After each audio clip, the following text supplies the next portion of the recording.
Ladies and gentlemen, welcome to the Carolina Conversation. And today we have the great, the great. But before we get to that, I want you to make sure that you subscribe to the Carolina Conversation on your iPod platform, and make sure you click on like, and also make sure you subscribe to the Field of 68 Media Network on YouTube, and make sure you click and like it as well. That gives you an opportunity to watch these podcasts. And most definitely, if there's any comments, especially constructive criticism, please let me know, as I'm working to get better in this. But we have an individual here who was the 1986 Mr. Basketball in the state of Virginia. He was a two-time Parade All-American. He was also National Player of the Year in 1986. He was also one of the most polarizing figures to ever play at the University of North Carolina.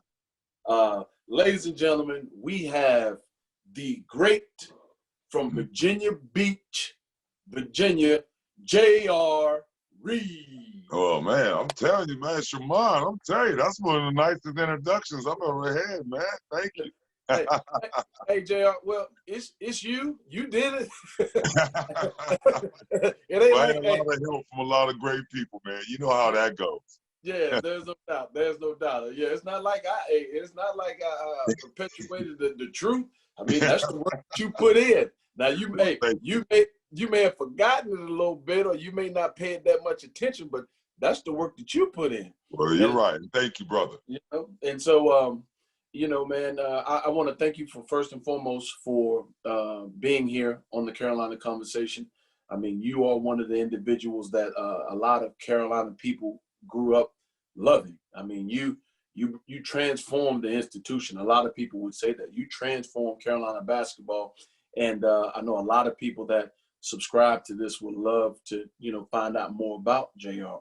But also, man, for me personally, I want to say thank you for, the man that you are, the brother that you've always been, and man, I've always held you in high regard. I mean, since the first day I met you, man, you opened your doors to me, allowed me to stay at your place in Virginia Beach, and man, you just always been that guy that personified Carolina basketball and what Coach Smith wanted for guys once they left. And man, I just want to say thank you first and foremost. Well, I appreciate that, man. That's great to hear, that you were able to put something to leave some type of legacy there at Carolina. But for me, I was just paying it forward to what I was taught by the older guys, Kenny Smith and the guys before me. And I just made sure when I came back and got a chance to meet you guys and Rashid and Stack and those guys behind me, I just wanted to make them feel comfortable. If that could help them at all, they could always come to me. And those guys helped me as well. They came and spoke at my camps, and you spoke at my camp. So this Carolina family thing was set up way before us, and we've all just put our handprints on it and tried to make it a little bit better if we could.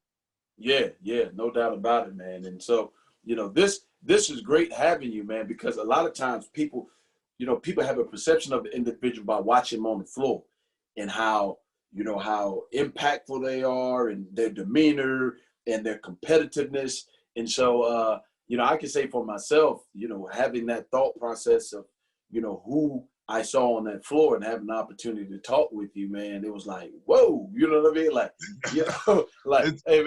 hey, trust me when I tell you, this is one of the coolest guys walking on this earth, baby.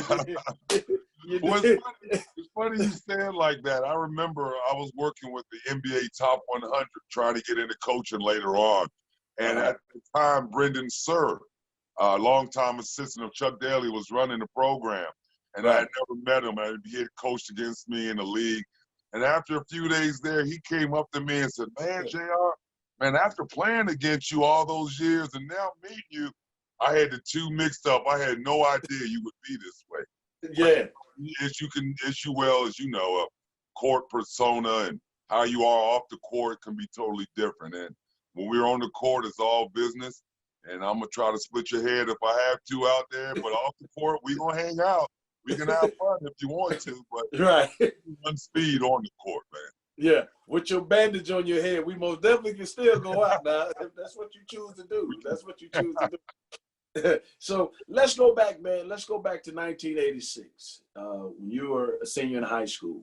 You know, what made you go to the University of North Carolina? Well, if I can go back a little bit farther than that, I Okay. started going to University of North Carolina's basketball camp as a sixth grader. It was about time for me to start knowing my father was a football guy, had played briefly in the NFL, Okay. coached in Virginia Beach football and basketball, and he knew it was time. He wanted to give me some more learning, more than he could probably give me. Mm-hmm. So he was like, what camps do you want to go to? And to be honest, I wasn't a big Carolina fan growing up. I was Right. UCLA. I loved David Greenwood growing up. I loved Mm-hmm. Terry Cummings. Those were the guys. The reason why I wore number 34. Big Right. Ralph Sampson fan because he's from Virginia. Right. So Carolina just came because they won all the time.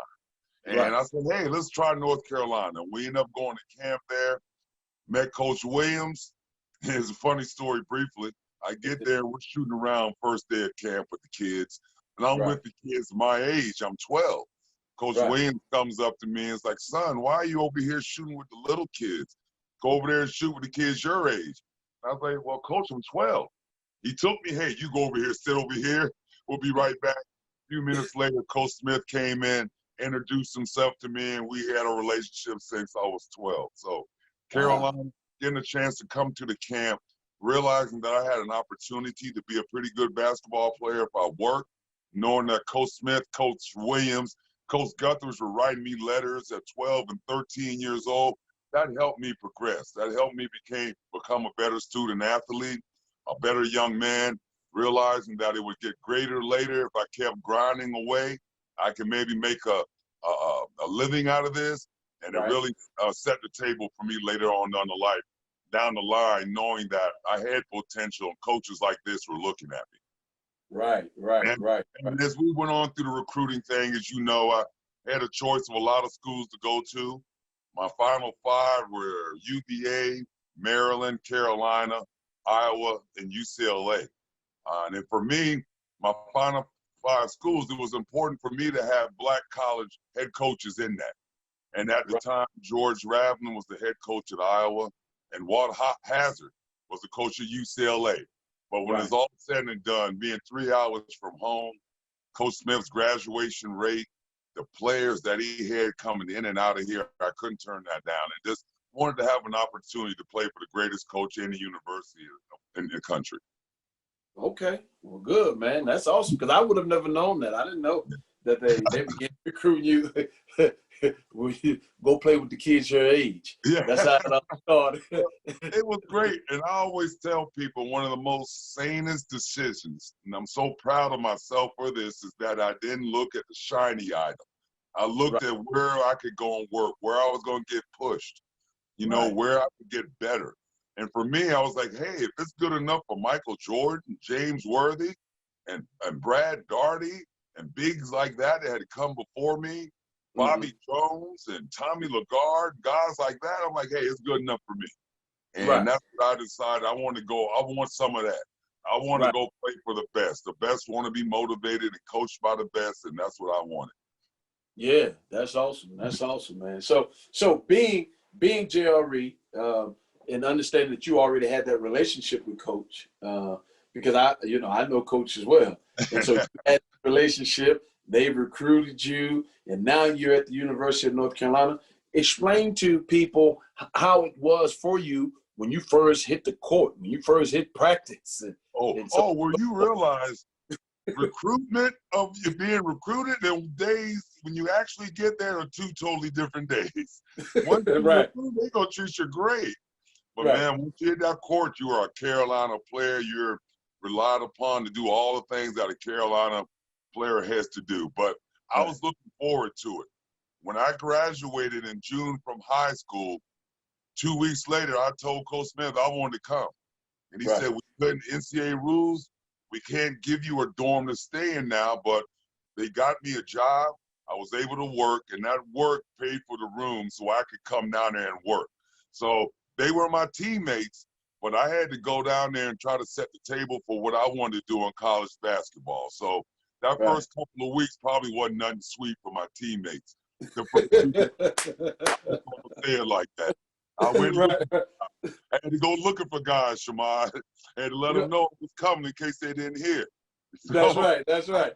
went down there wanting to work, and I put that work in. I did everything I thought I needed to do, and I wanted to start as a freshman. That was a goal of mine.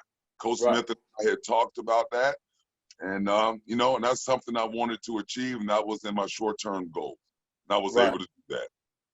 So as the enforcers coming in town and you laying that groundwork, man, and you know, how was it to finally hit the court your freshman year, you know, and accomplish what you know, one of the goals that you were trying to accomplish? Well, man, it was so overwhelming. Back then, it was a big deal to start as a freshman. I think at Oh, that which, time, it might have been 4 or 5 freshmen that's that had right. started That's before right. me.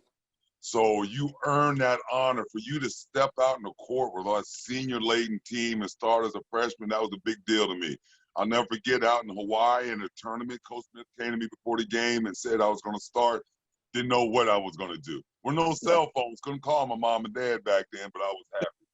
Right. And I just knew it's tough learning that defense, learning everything that Coach Smith had to give you in a short period of time. And I just knew that, you know, I felt good that he had enough respect for my game and what I was trying to do to make me a starter. And I just didn't want to let my teammates down with me being a weak link on anything at Right. Carolina. Right. But so you being the freshman, explain to those people that didn't know, because you know most people were kind of centered on you. Who were your leaders at that time? Who were the seniors or the veterans on that team that you started as freshmen? Well, great question, Shimon. On that team, that 86-87 team, man, we went 12-0 in the ACC. We That's didn't right. lose the regular season game and to an ACC opponent until the tournament. We had Joe Wolf, Dave Popson as the seniors, and Kenny Smith, Curtis Hunter. We had a younger Ranzino Smith. So Scott Williams and Pete Chilcutt and myself, Jeff Denny were freshmen. So Right. we had a lot of a good mixture of older players and up-and-coming players. So Right. that was a great team. We moved the ball. We could really lean on Kenny Smith, one of the best guard in the country at the time. Joe Wolf was a fabulous big man.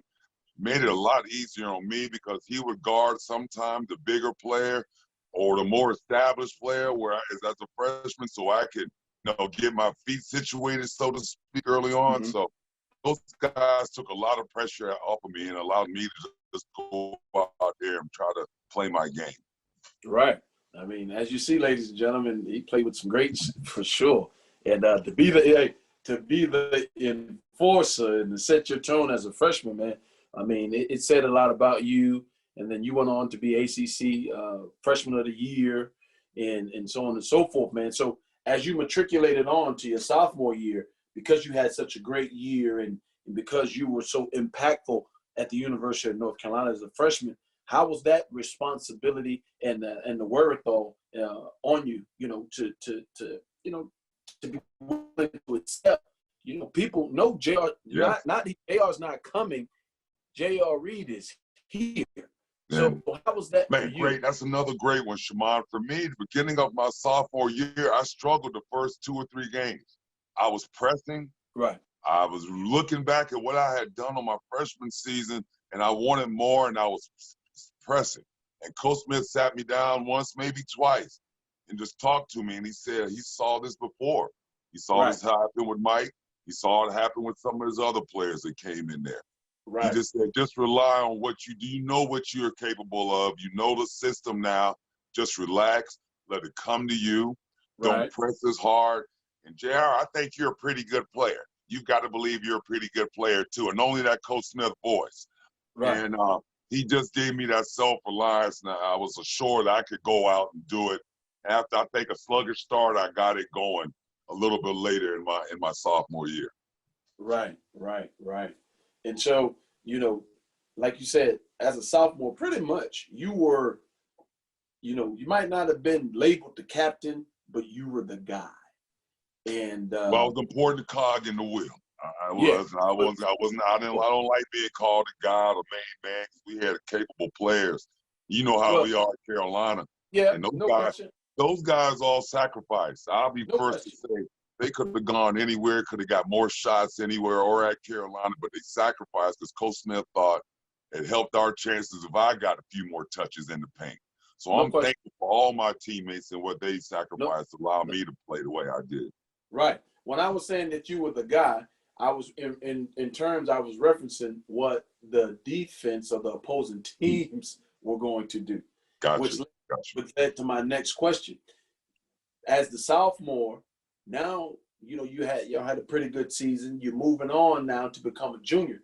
Now you're beginning to be the individual that voices himself more and Yeah. have leadership placed upon you, having some freshmen and things like that come in. So, how was that role now? Because, it kind of being impactful on the court and having that responsibility each and every night. Now, outside the court, the responsibility is now going to be placed upon your shoulders. So, Yeah. how was it with that freshman class that was coming in? I mean, who were the freshmen when you were becoming a junior? Who were the freshmen that were coming in? Well, when I was a sophomore, we had King Rice and Rick Fox, and those guys come in. That's it. So that was a turnover. Yeah, we lost All-American Kenny Smith. King Rice had to come in. Jeff Lebo played the point some as well. Right. Then my junior year, we had Hubert Davis come in. By my junior year, I had an opportunity to play in the Olympics. I came back and had a stress fracture in my foot, so that kept me out 6 to 8 weeks early on in the season. So for me, I was looking maybe at the NBA, but now I had this stress fracture in my foot. Curtis Hunter had one, and his didn't heal, necessarily as good as it could have. So there was some concern there going into the season. So we decided to go ahead and get the surgery. We put a screw in my fifth metatarsal. Never had another problem. The great Dr. DeWalt did the surgery, the only guy I let cut on me. So I was able to come back in maybe December against UCLA to get back on the court, but I was a little behind. I'd missed a lot of time, weight, conditioning. So I knew I had a lot of catching up to do to try to be at the best for my team, trying to get ready for the ACC schedule and the upcoming NCAA tournament. But we got it done. We got it completed. Yeah, there's no doubt, no doubt about it. I know in your head, let me just get back to 75%. I can do things, you know what I mean? Yes, sir. Yes, sir. And so, having a great season after experiencing an injury, having that injury in the Olympics, and then coming back and knowing where you are and how you were and how important you were to the team, but then you have also other dreams and aspirations and things that you would like to accomplish as well. So after your junior year, tell us, elaborate on, what you began to think, because there was some opportunity at the end of your sophomore year to maybe possibly be going to the NBA. Back in the day, they called it hardship, right? Hardship. There you go. Coach Smith and I we sat down actually my freshman year. He said you needed some more time. After my sophomore year, he checked with the NBA scout. They said you would be a lottery pick in the top 9, but JR, I feel if you come back to school, you can be hired. So of course, coach, I'm coming back. So after my junior year, even after the injury, they said, JR, you're gonna be no lower than the 5th pick. And he told me, I remember as clear as yesterday, JR, if you were my son, I would tell you to go ahead and go to the NBA. Because at that time, I had gone to summer school every session. I needed 12 hours to graduate going into my senior year. So Coach Smith knew that we could get that done in the summer. He got a bonus, put in my contract for us to come back, as he did for all the Carolina guys that left early. But that was a hard time for me, Shamar. I'd come in with guys, Scott Williams and Jeff Denny, Pete Chilcutt. We had a chance to have a pretty good team my senior year. We had King Rice. It was a really tough decision for me. I really thought about it. I went back and forth and waffled on it. But my dad finally said, hey, man, University of North Carolina been there 200 years without you. They'd be here another 200. You can go back and see them in the summer. That's right. And after what Coach Smith had said, and the teams that I had the opportunity to go to were good teams. So I decided to go ahead and put my name in for the draft and never looked back and just took all the knowledge that Coach Smith had given me and tried to play and go to the NBA with it. Right, man. So,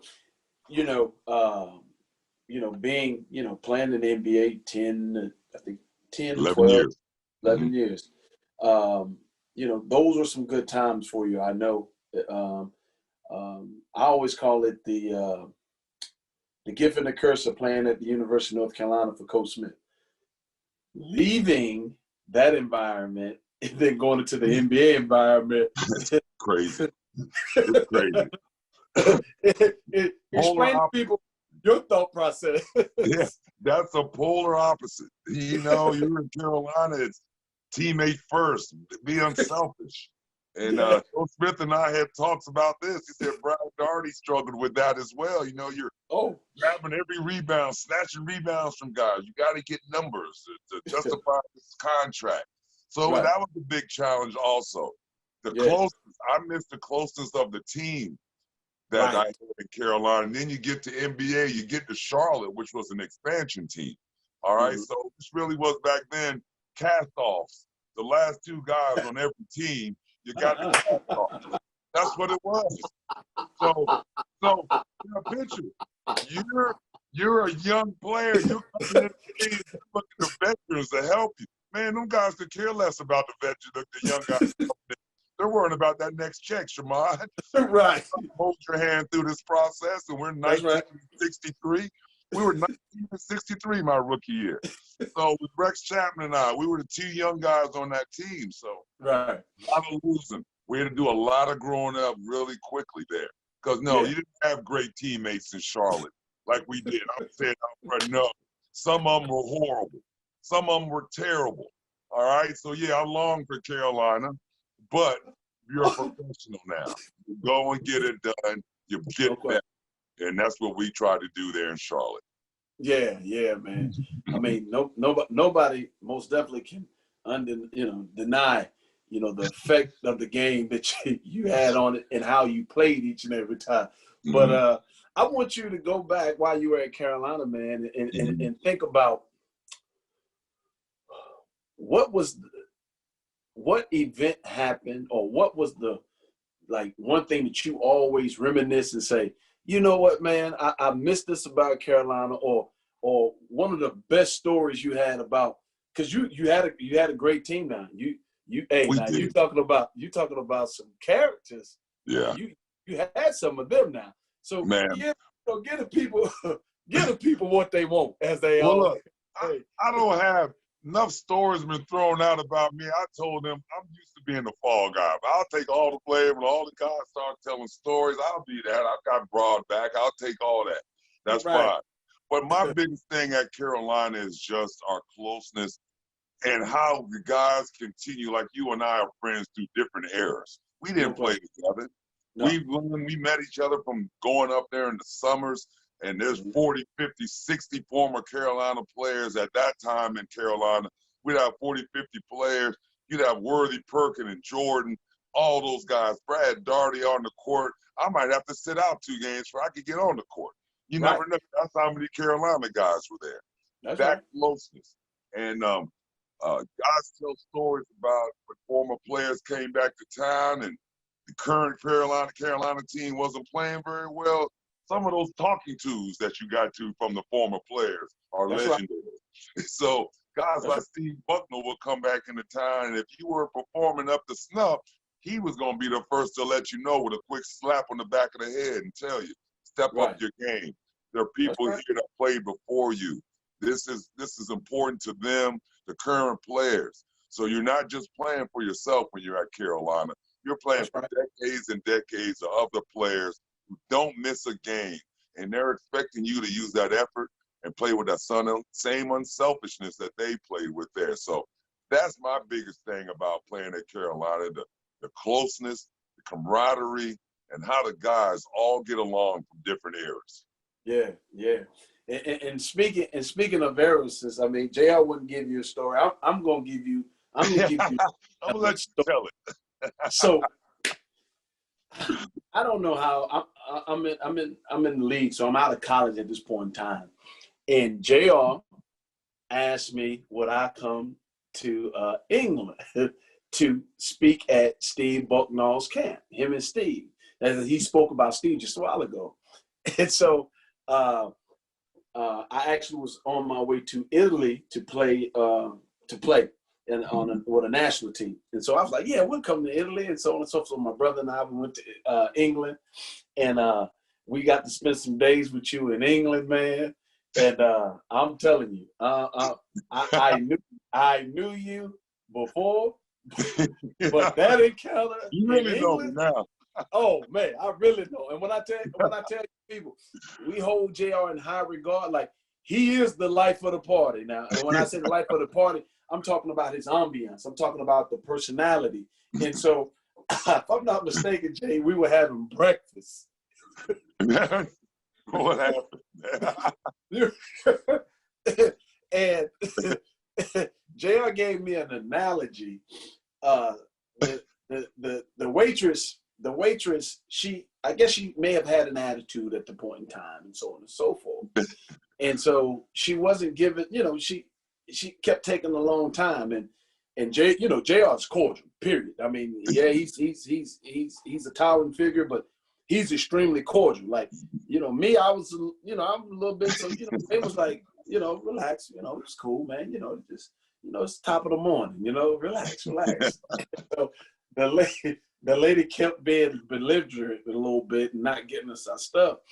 And you said, my goodness. No, the table from us, somebody had left some money, like a tip. And somebody came and took the tip, like from the table, and you was like, did you see that? I said, no, they took the tip off the table. And you said, I should say something, but I'm not gonna say nothing because we're in England. He said, but they took that like a thief in the night, like stealing breath from a baby. You remember that? I said, what you say, JR? Said, yeah, they took that like a thief in the night. It was like they were stealing breath from a baby. And I'm telling you, do you remember that now? The breath from a baby? You not remember. Yeah, breath from a baby. I was like, whoa, I'm talking about, I was laid out, and I was laid out. So by this time, I guess your demeanor had changed or whatever. And then he was like, then you, you said something to the effect of, well, when you do a job, it doesn't matter what your job is, but you got to do that job. Mm-hmm. And because you were talking about the lady, the waitress job. Yes. And you said it's not like we're sitting there, demanding or asking her to be in the kitchen and scrub pots. We're not asking her to do that. We're just asking you to do your job. That's right. And when you said that to me, man, it kind of, I'm still laughing about the still breath from a baby. But when you said that as well, it let me know, what you stood for, the expectations that you had for individuals. And really, when you said that, it really, I was going to do my job anyway when I came to the camp, when we came in, but it really said to me, like, this man understand, like, as great as he is off the court and so great to be around and love being with him, he understands the difference between being this individual and then being, doing your job. Your job, that's right. It's funny that we started this whole thing about, hey, what you say? I'm gonna split your head in the 94 feet. But off the court, we can go get something to eat if you want to. That's right. That's right. So when you said that to me, it kind of like said, oh, okay. Like, it showed me a lot about you. And it said, hey, you know what? JR is a great individual. You're going to see the personality. He's going to light up that room. He's going to do all the above. But when it's time for him to do his job, we got to do it. He's going to do his job. And so, could you explain? I think I have an idea how you got to that point, but could you explain how you were able to separate the two? Because a lot of people can't separate the two. For me, that's a great question, Shaman. And for me, a lot of it comes with my personality as being a big guy my whole life. Right. Been a giant my whole life. We laugh at my kindergarten picture. I think my kindergarten teacher was like 4'11". Man, I'm standing up next to her. It looked like we're husband and wife at my kindergarten picture. So my father used to always talk to me. He was a big man and played at St. Augustine's in Raleigh, was drafted by Baltimore Colts, got a chance to play professionally for a couple of years. Always tell me, don't apologize for being big. As you get older, it'll be okay for you to be big, but coming up through rec leagues and playing with kids that were smaller than me, some big people tend to be a little timid, because they don't want to go full speed and hurt anyone. And my dad used to just always teach me, hey, you got a great personality, you're an outgoing person. So for me, I used humor and my personality because of my voice, and I was big and I'm huge, to try to make the people relax a little bit. When we first meet, you hear this voice and you might have heard this, that, the other about me, or you see the way I play, you be like, man, I'm not even gonna speak to that guy. But I think for me, my personality, I use humor a lot to make people feel comfortable. And I use it on my teammates. I knew a lot of times in Carolina, we had a lot of pressure on us. Coach Smith had more than anybody all the time. But for me, that was a release. To relax, tell some jokes, get guys at ease. Because all the eyes were on us in that time at North Carolina. And that was my way of trying to help my teammates cope. Hey, guys, don't worry about that. We're going to laugh and crack some jokes, and then we're going to have a good time and play this game the way it's supposed to be played. And Coach Smith allowed us and allowed me to be able to do that and bring a little bit of my personality to the team, because at the end of the day, Coach Smith and them realized it's the players' team and how you react and how you all patrol yourselves and how you can handle having responsibility. That's the thing we're doing here in Monmouth right now. We're trying to find the right lane to get in with giving guys enough space to be their own players, but keeping it in the team concept. Can you handle the responsibility of the freedom of the offense? Or do we have to reel you back in and have Coach Rice call a play every time now, which he doesn't want to do? So that's what we're dealing with here a lot. But for me, my personality has a lot to do with my basketball. They go hand in hand. As you see, I'm going to laugh and joke with you, but when we hit that court, it's all about business, man. That was a terrific question, Shaman. Yeah. Well, I mean, you elaborated on this briefly right there, but that was going to be my next thing to segue into, was because of your proudness. I mean, when people listen to you, they see, they understand how intelligent you are. And so now you have an opportunity to be with your best friend, King Rice, at the University of Monmouth. You're assistant coach there now. And so how is it for you being an assistant coach and being able to daily work with those kids, but more importantly, being able to help King? That's it. And for me, as you know more than anyone, Shaman, opportunities for us, for people that look like you and I in college basketball, aren't always that available. And people who are not in the business looking at this podcast will probably have a hard time believing that. They would say, man, how do you mean? You're a two-time All-American, this, that, Olympian. That's right. But Shaman, I called a lot of people, about maybe getting into coaching. And not all these people called you back that you thought you might get a call from. So then you start to realize who your real friends are and who you can rely on. And King and I just talked about it briefly a year or two back before I came. But when he had an opportunity, a position on his staff, he might have going to go another way. He said, man, let me reach out to Herm and see if he'd want to do this. And we talked. And what a lot of people might not know is when I was trying to get into coaching, nobody would get called back. I hit the wanted ad. I saw Shawan needed an assistant coach. I went down to Shawan and helped them for a couple of months. And then I ended up going to Patrick Henry Junior Community College in Martinsville, Virginia, Division III Junior College. I was there 2 years coaching as an assistant coach. People don't know that. Because what we heard a lot, Shamad, was, oh, former players don't want to do the work. Assistant. That's the story they tell to keep you out, maybe. But look here, you look at some of these other staffs, I'll tell them quick, Shamad, I bet you none of you guys did Division III, and you put BA and were All-American in college. But I just had to let people know that I would do the work. My father was a long-time coach. Coached Dave Robinson in basketball. He coached Plaxico Burrs briefly.